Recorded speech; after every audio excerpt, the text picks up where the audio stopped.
Bereshit, Gênesis capítulo 37, a partir do versículo 1. E sentou e morou, residiu Yaakov na terra da peregrinação de seu pai, onde seu pai já estava pagando a cara do pecata de Abraão, que tinha que ser peregrino numa terra que não é dele por 400 anos, na terra que o pai dele era peregrino, terra de Canaã. Naquele momento pertencia aos canaanitas. Eles estavam no poder.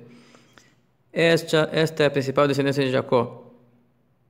Yosef é a principal descendência de Jacó. Tinha várias semelhanças entre eles. Todo o casamento de Jacó, que ele veio trabalhar na casa de Labão, foi para casar com a Raquel, a mãe de Yosef. E ele era o primogênito dela. O rosto de Yosef parecia com Jacó. Tudo o que aconteceu com Jacó aconteceu com Yosef. Jacó foi injustiçado e Yosef também. Jacó, seu irmão quis matá-lo, Yosef também os irmãos queriam matar. E o Midrash Rabbah aumenta mais detalhes de semelhança. E mais, Jacó queria residir e se acomodar na terra de Israel, de Israel que está na terra de Canaã. E veio para ele a perturbação de Yosef, que foi se agitando, e os irmãos acabaram vendendo ele para o Egito e deu um sofrimento para Jacó.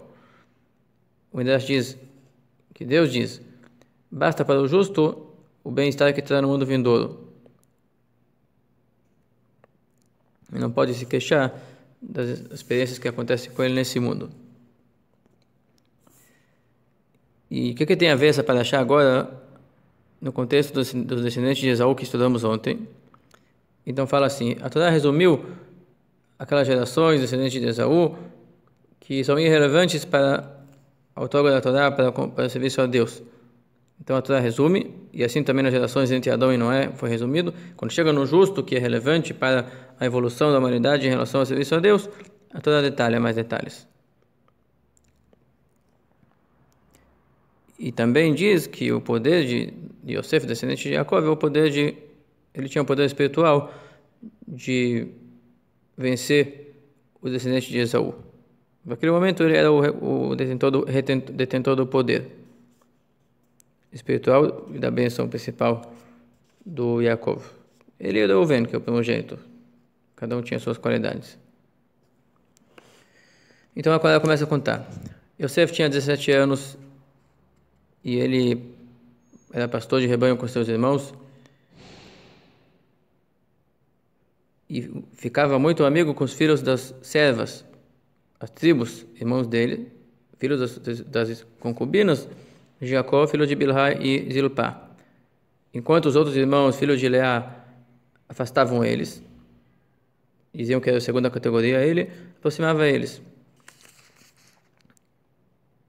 E acabou tendo uma briga com os filhos de Leá e difamava eles por seu pai. Acusava eles de não cuidar da carne que comem, consumir parte de animal vivo. Acusava eles de desprezar os filhos das servas, chamando eles de servos também. Acusava eles de não se comportar de maneira discreta, de afastar-se das vicissitudes.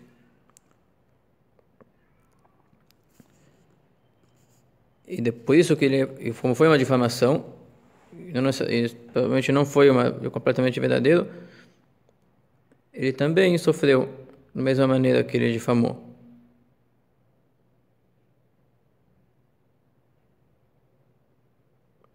No momento que venderam ele viu que eles abateram lá um cordeiro. Adiante vamos ver que venderam ele, e aí bateram um cordeiro e fizeram o abate correto, não comeram ele vivo. Podia ver que aquilo não era verdade. Por ele difamar eles, que chamam os irmãos de escravos, ele foi vendido como escravo. Por falar que eles não estavam discretos, teve a sua própria tentação com a mulher do seu algoz, seu amo lá no Egito, como vamos ver adiante. Mas buscava sempre difamar. E Israel, que é o Jacó, amava Yosef mais que todos os seus filhos, era o seu caçula, e nasceu na sua velhice, e era parecido com ele. E fez para ele uma roupa de lã fina, que despertou inveja. Tinha um tratamento diferenciado. Os irmãos tiveram mais ódio do que ele. Quanto mais o pai amava ele, os irmãos tiveram mais ódio e inveja. e não conseguiam falar com ele na paz. Pelo menos, quem diz, eles falavam a verdade, não conseguiam. Eu acho disso, pelo menos você pode ver que falavam a verdade para ele, não conseguiam mostrar carinho para ele, não eram falsos, eram genuínos e mostravam sua raiva. Yosef teve um sonho que ele contou para os irmãos e aumentou mais ainda o ódio. Ouçam o sonho que eu tive, dizia ele. Nós estávamos amarrando feixes de trigo no campo. Enquanto o meu feixe se ergueu, os vossos feixes se curvaram para o meu feixe de trigo. E os irmãos disseram para ele: você está pretendendo reinar sobre nós? Quer que todos nós iremos se prostrar para ti? E tiveram mais ódio sobre o que ele disse. E sobre sonhos se diz que a maneira que se interpreta, se é um sonho verdadeiro, então a interpretação ele pode ser mudado de acordo com a interpretação. Aqui era um sonho verdadeiro. E eles próprios interpretaram que se tratava de uma realeza deles contra eles. Acabaram, por mais que estavam chateados com isso, acabavam eles mesmos interpretando da maneira que agisse contra o interesse deles. E ele teve mais um sonho, contou para os irmãos e disse: hoje eu sonhei que o sol e a lua e 11 estrelas se prostram para mim.